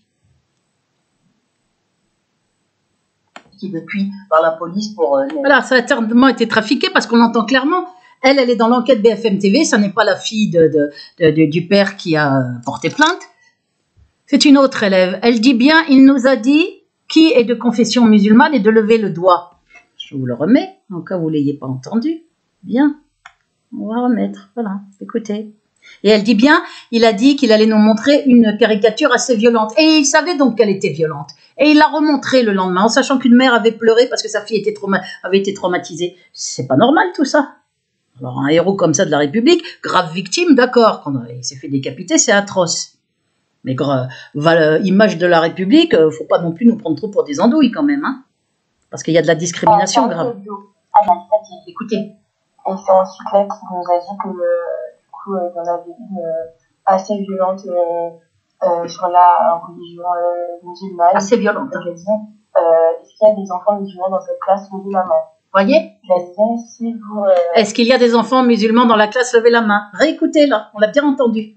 les enfants musulmans, si vous préférez sortir, bien détourner les yeux, et s'il y en a qui peuvent être choqués, je vous prie de sortir de la classe. S'il y a des enfants musulmans, s'il y en a qui peuvent être choqués, je vous prie de sortir de la classe. On va voir dans d'autres témoignages d'élèves qui étaient là, qu'ils sont sortis, ils étaient 5 à être sortis. Il y a 2 autres témoignages, vous allez voir. Et tous ces gens-là, cette petite et les 2 autres, ne sont pas accusés de mensonge. Donc c'est le procès verbal qui est mensonger. Et comme on apprend qu'il y a des faux en écriture, on voit que c'est pas simplement dans l'affaire Viry-Châtillon, c'est une méthode. Le lobby fait faire des faux en écriture. Parce que dans mon affaire, dans l'affaire Viry-Châtillon et dans l'affaire Samuel Paty, comme on le voit d'évidence, eh bien, parce que ça colle pas, là, les faits ne collent pas avec ce qu'il y a dans le procès verbal. Et puis, comme il est décédé, il peut pas dire c'est faux, le procès verbal a été réécrit, Samuel Paty. C'est pratique, il est plus là. Donc, on peut faire de lui un héros en réécrivant les faits, hein, pour en faire le visage de la République. Voilà, c'est ça que je veux que vous compreniez. Écoutez la suite. Voilà, donc on entend bien, est-ce qu'il y a des enfants musulmans? Levez la main. Et s'il y en a, je vous prie de sortir de la classe, vous pouvez être choqués, donc je vous prie de sortir de la classe. Donc, la petite du père de famille n'a rien inventé. Et Samuel Paty ne reconnaît pas ça devant, si c'est lui, si c'est bien un procès verbal, ou s'il a peut-être été trafiqué depuis par la police. Écoutez, elle va bien dire après, quand ils sont rentrés. Écoutez la suite. Infraction, hein. Alors, je ne sais pas. Mais en tous les cas, il y a mensonge dans le procès verbal, c'est clair et net. Fermement, il est surpris. Comment, moi, est-ce que j'aurais demandé? Il a dit surpris, il a nié en étant surpris, même quand les policiers lui disent, est-ce que vous confirmez la rumeur selon laquelle ils ont rappelé la... En fait, quand je dis il a nié, c'est quand j'avais fait ça le 26 octobre, mais il aurait nié, puisqu'en fait, je pense pas que ce soit le Samuel Paty qui est menti, je pense que c'est plutôt un procès verbal réécrit après sa mort par la police. Selon laquelle il aurait demandé à des élèves de sortir, et là, sur pression du lobby. Fermement, catégoriquement, il nie absolument ça, qu'il n'a jamais demandé. Sur pression de Sarkozy et des siens, puisque c'est le principal suppôt du lobby judéo-nazi-sioniste, avec les Fabius et BHN, mais lui, il est très, tout ce qui concerne ces affaires-là, il est omniprésent. Sortir, il n'a pas parlé de musulmans, il a juste dit détourner le regard. Donc on voit qu'on est dans un mensonge avéré, un mensonge clair et net. Parce que là, on ne peut pas soupçonner clairement. C'est toujours ma vidéo. Hein. Enquête de BFM TV. Ils ont fait l'erreur. Regardez. Écoutez la suite. Parmi les élèves qui ont quitté la salle. Parmi les élèves qui ont quitté la salle. Voilà. On leur a demandé de la quitter. Après, on leur a demandé qui est musulman, levez le doigt. Cet adolescent venu rendre hommage à son professeur devant le collège. Écoutez bien. Les musulmans étaient 100 il y a quelques mois, à ses sorties. Pourquoi ils veulent nous sortir? Bah ouais. On était 5. Nous, les musulmans, on était 5, on est sortis. Écoutez. Et donc, sur la religion musulmane, je dis, est-ce qu'il y a des enfants musulmans dans cette classe? Levez la main. Levez la main. Est-ce qu'il y a des enfants musulmans? Les enfants musulmans, si vous préférez sortir... Est-ce qu'il y a des enfants musulmans? Levez la main. Je vous prie de sortir de la classe. Je vous prie de sortir de la classe. Parmi les élèves qui ont quitté la salle, voilà. Cet adolescent va nous rendre hommage à son professeur devant le collège. Il dit on était 5. Les musulmans, on était 5. On est sortis. Voilà, on est sortis. Bah ouais, pour nous préserver, pour pas qu'ils... Vous réécouterez, nous les musulmans, il dit le gosse, on voit pas sa tête, nous les musulmans, on était 5. On est sortis. Pourquoi il vous a demandé de sortir? Elle dit, la journaliste. Bah oui, mais c'était pour nous préserver. Voilà, et vous réécoutez. Donc, encore un témoignage. Merde. Putain, qu'est-ce qui se passe? Ah ouais. Voilà, il dit bah, c'est dans la merde, bon, il dit pour nous préserver, en tout cas, c'est ce qu'on lui a dit de dire. Hein, on ne voit pas sa tête, ils ne vont pas se faire avoir des problèmes, les gamins, mais ils sont sortis, les 5 musulmans. Hein, et il y a eu plusieurs parents, il n'y a pas eu que le père de la victime qui a été choqué. Il a bien dit on est 5 à être sortis. C'est ce qu'on essaye de vous cacher. Il est donc bien sorti, soi-disant pour ne pas les choquer, donc... Enfin, on ne va pas les choquer. Et donc il dit bien on est 5 à être sortis au début, les musulmans. Et ils sont revenus. Donc ça fait déjà 2 témoins, la collégienne et cet élève. Vous allez voir, il y en a d'autres. Écoutez la suite. Qu'on soit choqués, tout ça. Voilà les 2 caricatures montrées par l'enseignant. La première a été publiée en 2015, après les attentats. La seconde remonte à 2012, en pleine polémique. Voilà, la deuxième est très violente, on le voit bien. Autour d'un film avec... Voilà, la deuxième est très... Voilà, c'est violente. Une vague de manifestations violentes dans les pays arabes. Ça nous a un peu étonnés, on s'est tous regardés, on a un peu rigolé, on s'attendait pas forcément à ça. Et ensuite, il a fait rentrer les enfants de la classe. Ensuite, quand il a fait rentrer les enfants dans la classe, écoutez ce qu'elle dit, voilà, on remet un petit peu en arrière, parce que c'est la suite de son témoignage. Elle dit, nous a demandé de sortir, puis après, elle dit, on a rigolé, elle n'est pas sortie. on a rigolé, puis quand il a fait rentrer les enfants, écoutez. Après les attentats. Elle est très, voilà, elle est violente, c'est vrai. Une vague de manifestations violentes dans les médias. Écoutez bien quand elle parle. On s'est tous regardés, on a un peu rigolé, on s'attendait pas forcément à ça. Et ensuite, il a fait rentrer les enfants de la classe. Les enfants, vous dites rien. Juste par respect pour eux, il ne faut pas se caler dessus. Voilà. Et par respect pour eux, il ne faut pas décrire, vous dites rien. Qu'est-ce que c'est que ces méthodes? On demande qui est musulman, je vous prie de sortir, et après aux autres, avant de les faire rentrer, vous dites pas ce que vous avez vu. De toute façon, ils l'ont vu, donc ils vont se foutre d'eux à la récré. Vous connaissez la cruauté en écoliers. En tous les cas, c'est un procédé d'un glauque. C'est grave de faire ça. C'est effectivement une stigmatisation, une discrimination, une image pornographique. Vous allez voir un autre témoignage. On n'est plus dans la caricature, tout le monde l'a bien vu. On est bien dans la liberté d'injurier, de provoquer, d'humilier. Parce qu'il n'y a rien de drôle, c'est juste... Je vous laisse la suite un peu de ma vidéo du 26 parce qu'on va tomber sur le père. Encore un autre témoignage, un autre élève. On apprend à respecter le prophète, et ça choque les parents. Et en plus, le professeur savait qu'il y avait des attentats à cause de ça, et qu'il y avait des remous dans le monde, pas simplement en France, à cause de ces caricatures. Donc on se demande comment il a osé, devant des mineurs, montrer cette caricature et les remontrer. On va voir la suite. Parce qu'il ne s'est pas arrêté là. Mais le procédé a heurté des élèves. Procédé à heurter des élèves. Le lendemain matin, mardi 6 octobre, une mère de famille appelle la principale. Elle est en larmes. Voilà. Une mère de famille appelle, elle est en larmes. Sa fille s'est sentie discriminée par le professeur. Voilà. Sa fille s'est sentie discriminée. Une mère a appelé en larmes le lendemain. Voilà. Parce que ça choquait des élèves. On dit à des élèves de sortir, on dit aux autres, ne dites pas ce que vous avez vu avant de les faire rentrer. Qui est musulman, levez la main, je vous prie de sortir. Et puis, pour pas que vous soyez choqués, je vous prie de sortir. On dit aux autres, dites pas ce que vous avez vu. On sait très bien qu'à la récré, ceux qu'ont vu le prophète à quatre pattes nu, avec les couilles, entre guillemets, pendantes, ils vont ricaner. Vous connaissez la cruauté des gosses entre eux. Qu'est-ce que c'est que ces méthodes? On veut nous faire passer l'image de la République. Vous comprenez bien qu'il y avait nécessité à gommer tout ce qu'il a fait. Voilà la raison probable de cette réécriture, de ce faux en écriture de son procès verbal, qu'il ne peut pas nier, d'autant que comme il est décédé, c'est pas lui qui va dire « mais j'ai jamais dit ça ». Voilà. Écoute, convoque Samuel Paty, et Samuel Paty lui explique qu'il a simplement proposé aux élèves s'ils le souhaitaient, mais sans parler de religion, de sortir de classe pendant qu'il montrait cette caricature. Vous voyez, là, Alexandra Gonzalez dit bien que Samuel Paty a dit qu'il leur avait proposé de sortir de classe, mais sans parler de religion. Non, il a dit qui est musulman, tous les gosses le disent, qui est musulman, et elle l'a dit, la collégienne, dans l'enquête BFM TV, qui est musulman, levez le doigt. Cette collégienne n'est pas la petite qui n'était pas là, Je parle d'une autre collégienne, vous voyez bien. Donc elle ment là, avec la confession, mais bien sûr que si, il a dit qui est musulman, sortez. Donc on est déjà dans le mensonge. Là, il y a mensonge, sans parler de religion. Pourtant, il a demandé, elle ment, puisqu'il a dit qui est journaliste police-justice. Regardez la police, un journaliste police-justice. Qui est musulman, levez le doigt, et après, il leur dit de sortir, pour ne pas être choqué. Donc quand elle dit, mais sans parler de religion, mensonge.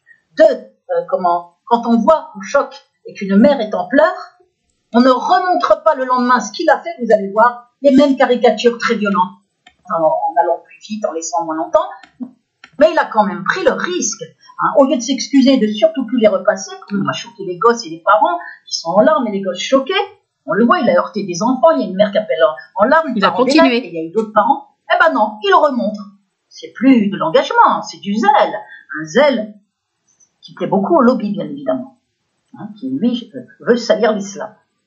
Et on sait très bien que c'est pas de la liberté d'expression, N'importe qui joue pas au con voit très bien que cette caricature n'est pas drôle, ne fait rire personne, celle où il y a Carpathe, le prophète, il y en a quelques-unes qui peuvent passer en tant que caricature, mais quand c'est des images pornographiques humiliantes, la volonté est bien d'humilier. Et qu'il ait choisi celle-ci et qu'il la remontre, c'est une faute. Aussi, il y a récidive, outre le fait qu'il fait sortir les gamins musulmans, et qu'on retrouve curieusement dans le procès verbal, qu'il n'a jamais demandé à personne de sortir, qu'il n'a pas parlé de religion, même dans le discours d'Alexandra Gonzalez, sans parler de religion. Ah bon, quand on demande qui est musulman, ça s'appelle parler de religion, ça. Donc on est dans des mensonges. on essaye de, on rend coupable le père de la victime, alors que la petite n'a pas raconté de mensonge, puisque vous allez voir encore une vidéo, à chaque fois c'est la même chose qui est racontée. Il a demandé aux élèves de sortir, parce qu'il y avait comment. Voilà, et la petite, elle a été porte-parole des 5 qui se sont plaints. Ils lui ont demandé d'être leur porte-parole, peut-être parce qu'elle était plus courageuse ou parce que son père était connu pour être plus courageux, je sais pas. Mais en tous les cas, elle a donc menti juste sur sa présence. Elle n'était pas là, mais elle s'est faite porte-parole des autres. Donc elle a raconté qu'elle était là. Mais elle n'a pas menti sur les faits. Et on en a la preuve. Sinon, tout l'autre témoin que vous allez voir encore avec un parent d'élève même, qui dit mon fils m'a bien dit qu'ils sont sortis, nanana, qui a parlé de faute reconnue à l'unanimité par l'équipe de l'éducation nationale 3 jours après, on a reconnu une erreur à l'unanimité du professeur. Tout ça est gommé, tout ça, opération blanchiment. On blanchit Samuel Paty. Il a jamais, soi-disant, demandé aux élèves qui est musulman lever le doigt, alors qu'on a les témoignages contraires ici, qui ne colle pas du tout avec ce qu'il y a dans le procès verbal. Donc moi, je pense que le procès verbal est un faux en écriture, d'autant plus facile à faire qu'effectivement, Samuel Paty ne démentira pas, puisqu'il est décédé. Aussi. Que je vais vous montrer.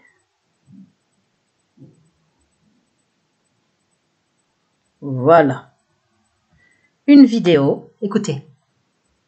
J'ai trouvé une vidéo d'un parent. C'est par pure gentillesse, quoi. Parce qu'il devait montrer une... Oui, c'est ça. Regardez. Parent d'élève. Voilà. Témoignage d'un parent d'élève du professeur assassiné. Son fils, il était au cours, il est sorti. Écoutez-les bien ce qu'il va dire. J'espère que le son va être assez bon parce que c'est pris depuis une vidéo déjà téléchargée. Donc, écoutez, vous allez réentendre. Et il y a son nom au gars. Écoutez ce qu'il va dire. Un parent d'un élève qui était au cours où il y a eu la polémique qu'il y a eu, d'après mon comme fils, quoi il aurait fait sortir des enfants musulmans. Mon fils m'a dit que c'était pas juste pour les préserver. La polémique qu'il y a eu pour comme quoi il a fait sortir les enfants musulmans, mon fils m'a dit que c'était juste pour les préserver. Écoutez. Pure gentillesse, quoi. Par pure gentillesse. Parce qu'il devait montrer une caricature du prophète de l'islam. Parce qu'il devait montrer une caricature du prophète de l'islam. Il a tout simplement dit aux enfants musulmans, sortez, j'ai pas envie. Il a tout simplement dit aux enfants musulmans, sortez, j'ai pas envie que vous soyez choqués. Voilà. C'est ce que mon fils m'a dit. Ils sont sortis et puis voilà. Voilà, je vous le refais écouter, c'est ce que mon fils m'a dit. Ils sont sortis et puis voilà. Donc il y aurait eu plein de menteurs. Voilà, il dit bien quand il a fait sortir les enfants, c'est ce que mon fils m'a dit. Donc il n'y a pas eu plein de menteurs, il y a un procès verbal réécrit, oui. C'était par pure gentillesse, quoi. Attendez, on va remettre un petit peu en arrière. Tac. Vous voyez, vous avez vu ce que fait? Vous avez vu comment on nous prend pour des cons? À tout réécrire, ils veulent faire la même chose avec moi. Si je meurs, ils diront elle était folle, ils cacheront toutes les preuves de ma persécution, ils foutent mon recueil de poèmes à la poubelle qui témoignent de qualité d'âme, parce que c'est très difficile d'écrire des poèmes que les gens trouvent magnifiques, il faut avoir des qualités d'âme. On ne peut pas être une folle schizophrène, haineuse, antisémite, et dangereuse et toutes les conneries qu'on raconte sur moi. Voilà pourquoi mon poème gêne le lobby, mon talent reconnu. Voilà pourquoi ils essayent de faire croire que c'est pas moi qui ai écrit mes poèmes. Voilà pourquoi ils bloquent les ventes de manière fourbe. Et qu'ils ont sali, qu'ils ont fait des faux avec usurpation. Mais là, parce que le lobby vous sert, comme pour les fausses fioles d'armes de destruction massive, pour aller faire des millions de morts en Irak, il y a plein de cul de jatte pour piquer le pétrole, pour ramener le pays au temps du Moyen-Âge, ils vous servent les pires mensonges. Tout est comme ça, comprenez-le bien. Donc on ne vienne pas me dire « Hé, complotiste !» Pour l'histoire de Viry-Châtillon, moi je pense qu'il est très probable que ce soit un attentat fomenté. En tous les cas, il y a un faisceau d'indices concordants. Je vous dis, regardez la nature des faits, la chronologie, ce qui se passe avant, pendant, après, et vous comprendrez, vous aurez 99% de vos réponses.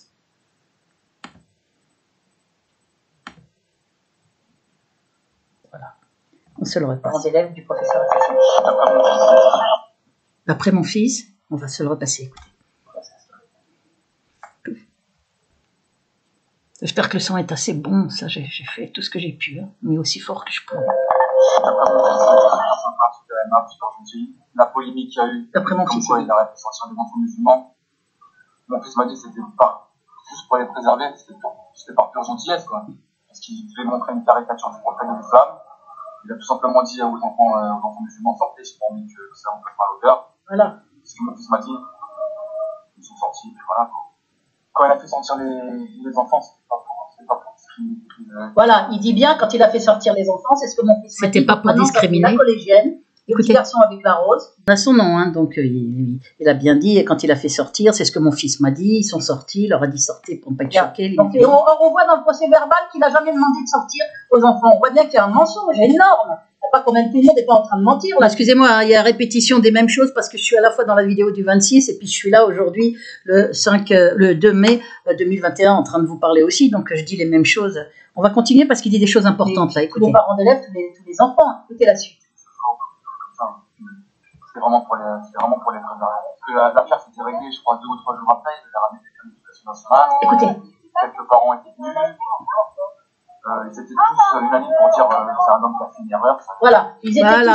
On a fait venir une équipe de l'éducation nationale 3 jours après. Il y avait des parents qui étaient là et tous ont été unanimes à dire il y a eu une erreur par cet homme-là. Voilà. Unanime. L'éducation nationale a fait venir une équipe. Il y avait des parents, seulement des parents qui étaient choqués. Ils ont fait une réunion.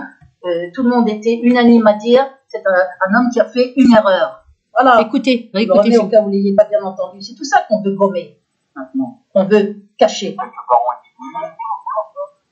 Ils étaient tous unanimes pour dire. Attends. L'affaire s'était réglée, je crois, 2 ou 3 jours après. Il avait ramené quelqu'un de l'éducation nationale. Quelques parents étaient venus. Vous avez ramené quelqu'un de l'éducation nationale. Ils étaient tous unanimes pour dire c'est un homme qui a fait une erreur. Voilà. C'est un homme qui a fait une erreur, c'est rien du tout. Après, il dit à cause des réseaux sociaux, ça s'est enflammé. Donc, vous voyez bien qu'il confirme que les gosses sont sortis, c'est ce qu'il a dit son fils, quand on les a fait sortir. Bon, maintenant, vous allez voir, ça c'était dans ma vidéo du 26 octobre 2020.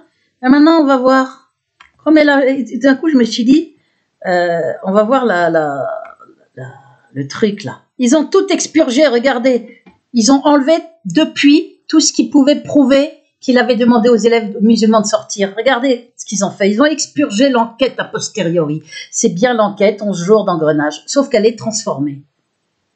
On fait des petites modifs. Vous allez voir, c'est hallucinant. Cet élève, délégué de sa classe, a assisté au cours le 5 octobre dernier. Écoutez. Alors mon cours, donc nous l'a introduit par nous dire qu'il parlerait de la liberté de la presse, liberté d'expression. Et donc, on a abordé le sujet de Charlie Hebdo et il nous a montré quelques caricatures. Il a dit, si vous... Alors, là, vous observez qu'on n'a plus... il nous a dit, il y en a une qui est violente. Déjà, donc, il était conscient que c'était violent, hein, qu'il montrait ça à des mineurs. Celle où il a 4 pattes, là, le prophète. Ça a été gommé. Et écoutez, on ne va plus entendre, il a demandé aux élèves qui est musulman, levez le doigt. Alors qu'elle disait ça dans la vidéo. Ça a été enlevé. Écoutez. Bon.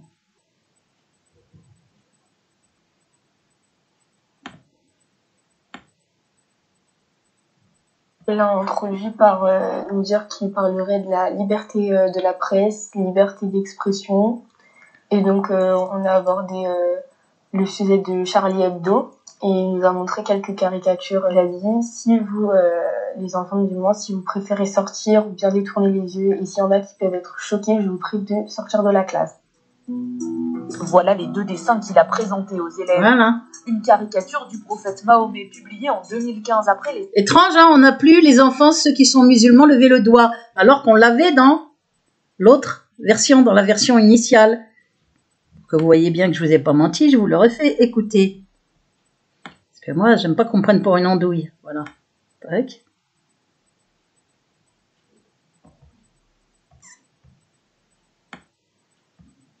On le remet. Écoutez.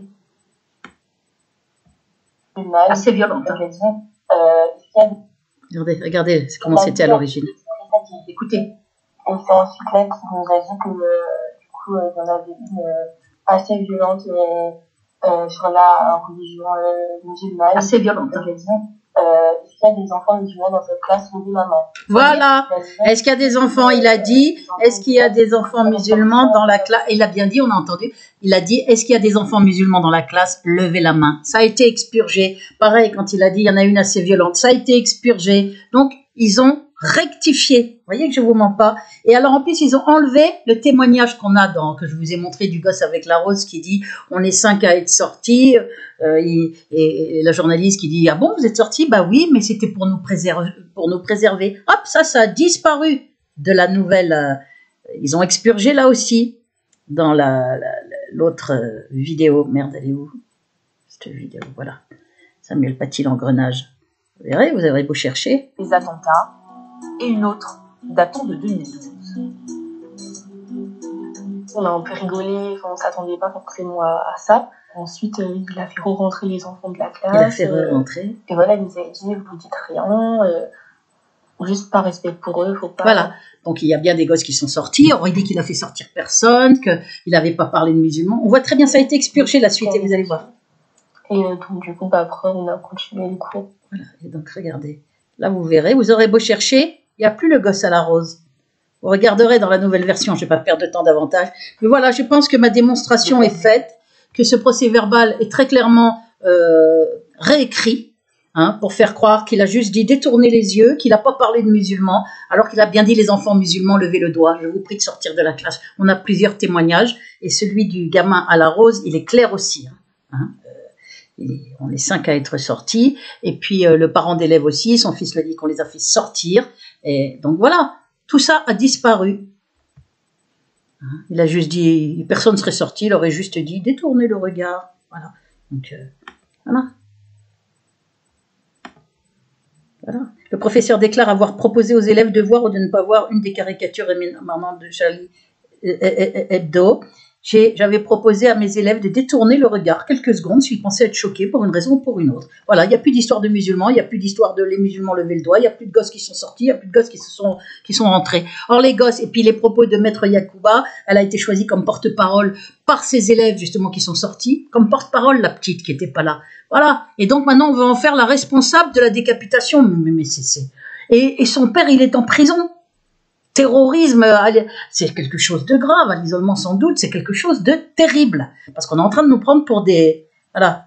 À aucun moment je n'ai déclaré aux élèves, alors que le parent d'élève accusait le professeur d'avoir demandé aux musulmans de quitter le cours, Samuel Paty avait contesté, à aucun moment je n'ai déclaré aux élèves, les musulmans vous pouvez sortir car vous allez être choqués. Vous avez vu, c'est l'inverse, on a 3 témoignages.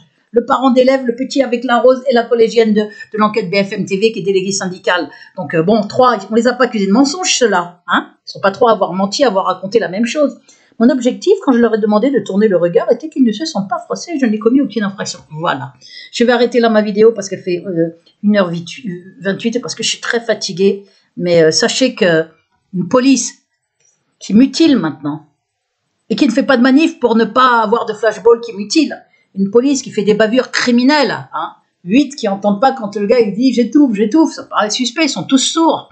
L'affaire Traoré, l'affaire Patrick Chauvin, je ne sais plus comment ils s'appellent, je ne me rappelle pas bien des noms, mais je me rappelle de leur mort horrible. Hein.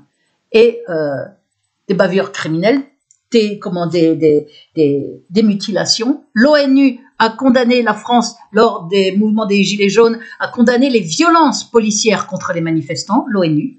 Et on a maintenant des faux en écriture, en veux-tu, en voilà, dans mon affaire, dans l'affaire Samuel Paty, je vous ai prouvé, hein, on a un faisceau d'indices concordants qui prouve que le procès-verbal ne correspond pas du tout à la réalité, puisqu'il y a plusieurs témoignages qui disent exactement l'inverse, donc on a gommé, ce que je ne vais pas répéter.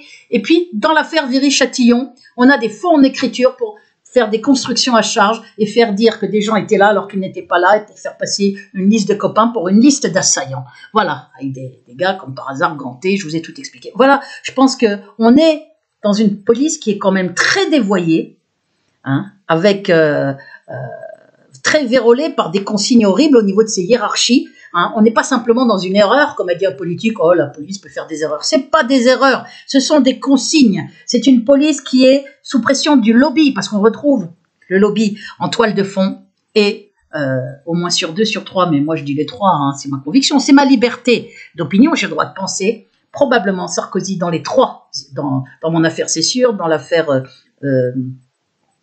Viry-Châtillon, c'est plus que sûr, je vous expliquais le mobile, se faire élire, hein, sans doute, ça peut être ça le mobile, ça pourrait être ça, on va mettre au conditionnel. Et puis, dans l'affaire Samuel Paty, bah, c'est le suppôt du lobby judéo-nazitionniste, le plus à même de donner des ordres à la police, puisqu'il était ancien ministre de l'Intérieur, il a gardé contrôle sur certaines cellules du ministère de l'Intérieur, donc c'est lui qui est habilité à, c'est lui probablement qui donne ses consignes. On est donc face à une police qui est dévoyée, hein, et on est dans le crime, il vous a dit l'avocat, ce sont des méthodes qui tombent sous le registre criminel, le faux en écriture par la police, des méthodes criminelles, via le lobby, qui vous confirme que c'est bien le lobby aux manettes en France, comme je vous ai dit, derrière un gouvernement fantoche, avec le conseiller de l'ombre Sarkozy. Voilà, donc je vais arrêter là ma vidéo. Relayez, essayez de m'aider, parce que moi, cet homme, si on peut appeler ça un homme, ce monstre, me fait tuer par torture, me fait souffrir jour après jour, dans un système qu'il faut dénoncer, les indicarceleurs, qui très souvent viennent de l'étranger, contre rétribution de logement ou régularisation de papier, contre du fric, on leur fait faire des choses épouvantables, aider à torturer une personne, comme dans mon cas, et puis depuis des années, et tout ça ne change pas, pourquoi ça changerait? Tout est bien tenu. Tout est bien tenu et moi je suis en état de siège torturé. Je vais arrêter là parce que je suis trop claquée. Relayez.